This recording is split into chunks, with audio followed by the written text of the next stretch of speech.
Hinimok naman ni Pangulong Aquino si Vice President Jejomar Binay na tumulong na lamang sa paglutas ng mga problemang kinakaharap ng bansa.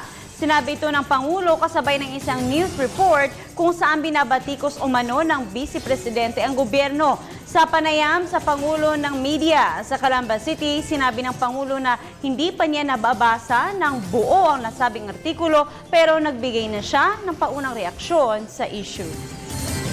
Pero kung sakasakali sinabi ni Vice President yun, siguro dalawa lang ang dapat natin maalala. No?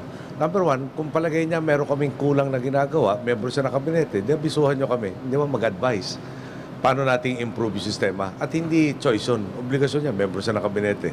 Kung palagay naman niyang mali ang direksyon namin, hindi, siyempre malaya rin siyang hindi na sumama sa aming mga kilusan. No?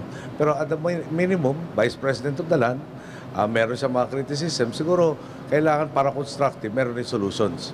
And again, para klaro, kung may solution siya, parang hindi ko yata narinig sa mga pagpupulong ng kabinete itong mga solutions na ito.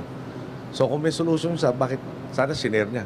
Siyempre tanong, bakit hindi niya sinishare? So, basahin ko mabuting artikulong kung saan ko nakita na tila may mga kritisismo siya.